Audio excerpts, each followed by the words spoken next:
Hello everyone. आज probability का question number 7 solution होने जा रहा है। इस क्वेश्चन को हम दो मेथड से सॉल्व करेंगे, long method and short method. तो इस क्वेश्चन को ध्यान से देखिए, बड़े काम का क्वेश्चन है। तो चलिए स्टार्ट करते हैं। तो पहले हम समझते हैं इस क्वेश्चन में हमें दिया क्या गया है। तो देखिए, 3 स्टूडेंट्स हैं, 3 स्टूडेंट्स हैं, मान लीजिए ए, बी एंड सी। तो 3 स्टूडेंट्स हो गए। अब ये जो 3 स्टूडेंट्स हैं, किसी भी ईयर में कोई भी एक अल्टरनेट ईयर समझ लीजिए, ठीक है। तो उस ईयर में एक ही ईयर की बात हो रही है, ऐसा नहीं कि अलग अलग ईयर्स की बात हो रही है, सेम ईयर की बात हो रही है। तो ये स्टूडेंट्स, इनका जो बर्थडे है वो सेम ईयर के लिए है। लेकिन इस क्वेश्चन में एक वाली बात नहीं दिखाई दे रही होगी आपको, लीप ईयर। तो हम लीप ईयर को इग्नोर करेंगे, जब तक कुछ ना कहा जाए हम उसको इग्नोर करेंगे। तो इग्नोरिंग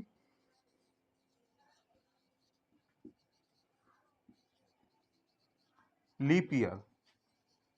तो लीप ईयर क्या होता है? लीप ईयर में फरवरी का जो महीना होता है वो 29 डेज का होता है। तो टोटल ईयर में 366 डेज हो जाते हैं, यानी कि 366 डेज होते हैं लीप ईयर में। तो हम ये मानेंगे कि ये लीप ईयर की बात नहीं हो रही है। तो कौन सी ईयर की बात हो रही है? कि लीप ईयर को छोड़ करके जो भी ईयर है उसको हम कॉमन ईयर बोल देते हैं, ठीक है। उसमें होते हैं 365 डेज। तो अब हम कोई भी एक ईयर चुन ली और उस ईयर में इन तीनों स्टूडेंट्स का जन्म होता है। अब वो जन्म जो होता है, हो सकता है कि तीनों स्टूडेंट्स एक ही डेट को पैदा हुए हों।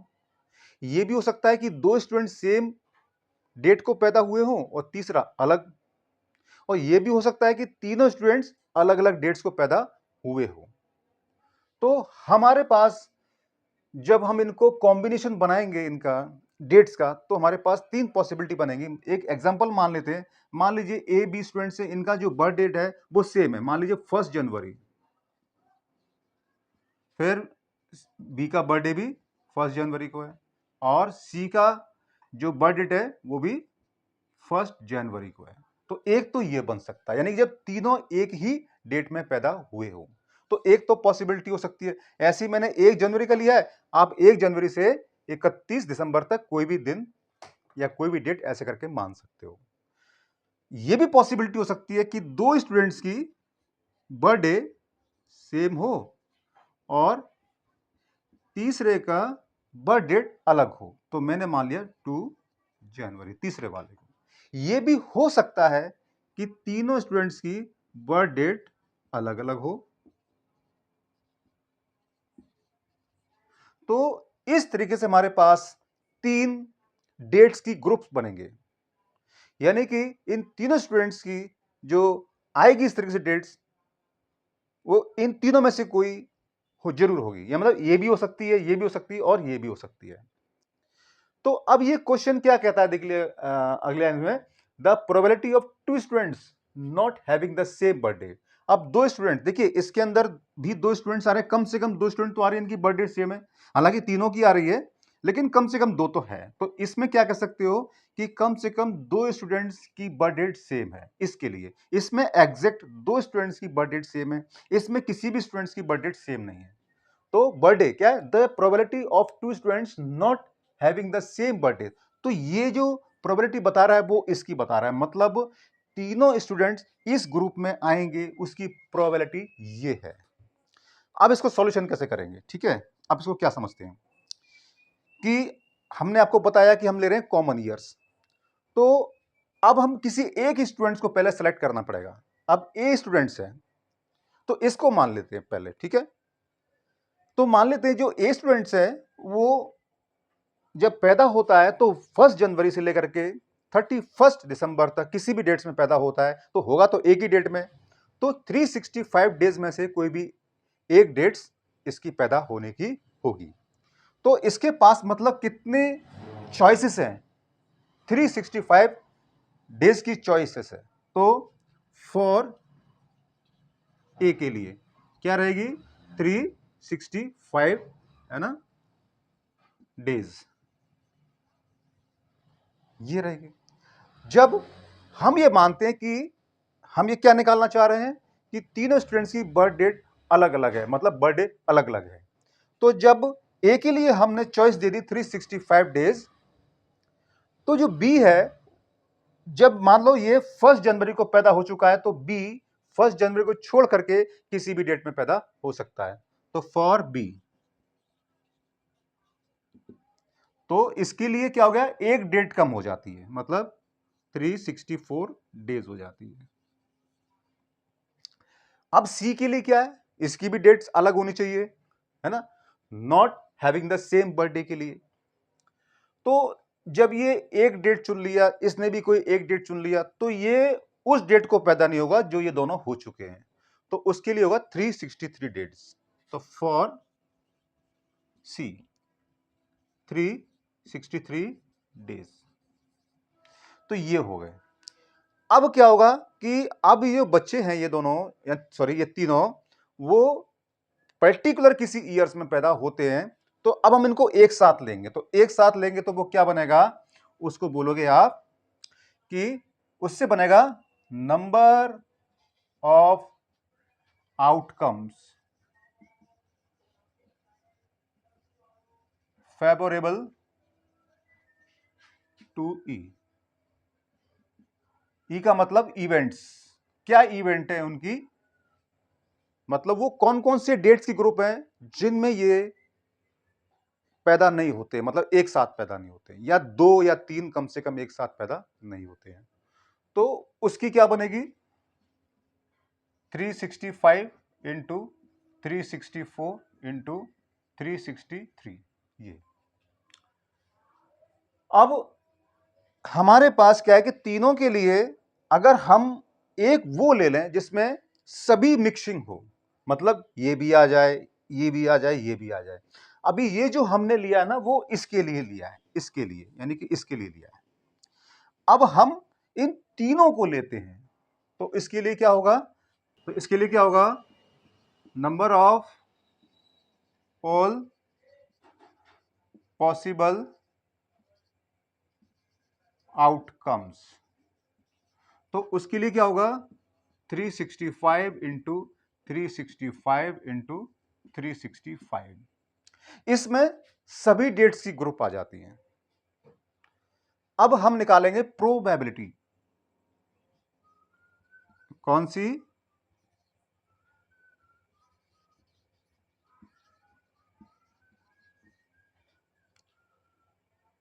ये ई पर जो भी आप इसे ब्रैकेट में ले रहे हो वो क्या है, इवेंट है, तो ये जब बार लग जाता है तो नॉट बताता है, not having the same birthday. तो इसके लिए क्या लिखोगे, नंबर ऑफ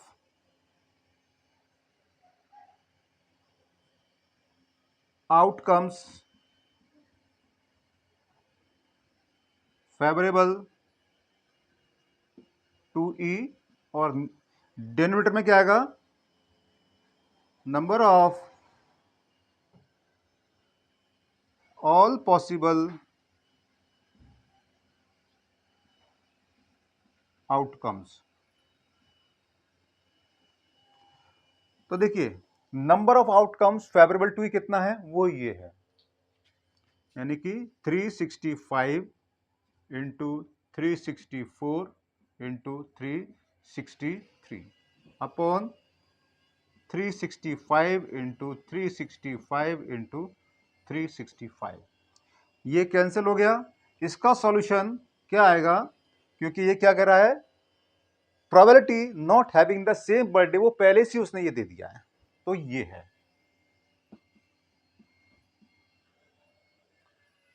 अब हमें निकालना है what is the probability that the two students have the same birthday.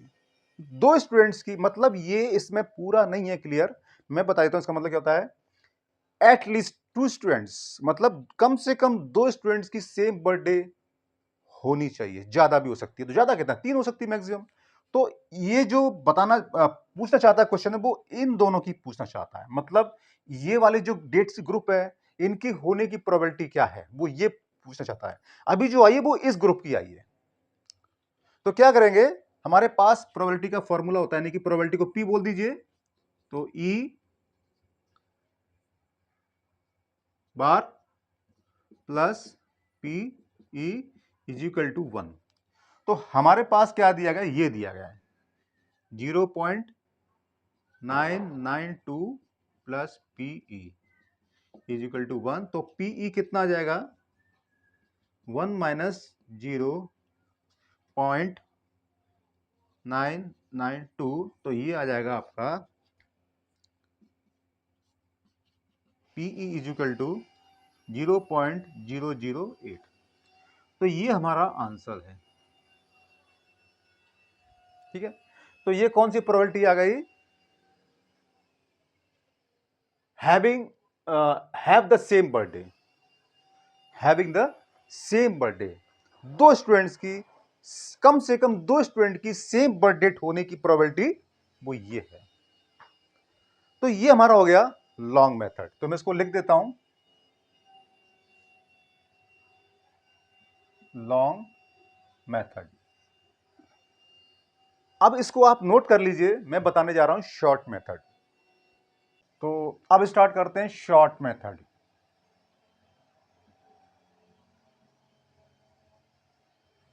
Short method, तो इसमें क्या है, प्रोबेबिलिटी क्या दी गई है, probability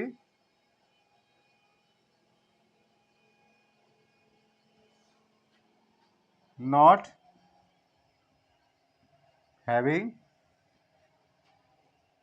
the same birth day, जिसको आप बोलोगे पीई इज इक्वल टू 0.992। जानना क्या चाहता है, probability having the same birthday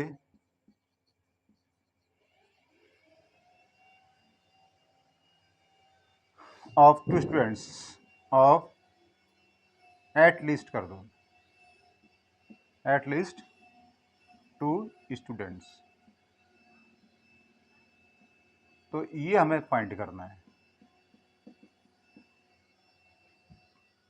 तो फॉर्मूला क्या होता है कि PE plus PE bar is equal to 1। हमें निकालना है पीई, ये कितना दे दिया है 0.992 इज इक्वल टू 1, और PE is equal to 1 minus 0.992, तो ये आ जाएगा 0.008। तो ये हमारा आंसर आ गया, probability of having the same birth date at least two students. तो अगर आप इस फॉर्मूले को लगा करोगे तो बहुत आसान है, लेकिन इससे आपको समझ में कम आएगा। सही समझ में आएगा जो मैंने आपको लॉन्ग मेथड कराया है, कि क्या वास्तव में इसका मीनिंग है, ये क्यों ऐसा हो रहा है, क्यों हम 365 ले रहे हैं, क्यों 364 ले रहे हैं, क्यों 365 ले रहे हैं या 363 ले रहे हैं। ठीक है, सो आई होप कि आपको ये समझ में आ गया होगा। फिर मिलेंगे अगले वीडियो में क्वेश्चन नंबर 8 के साथ में। Till then, goodbye and keep learning.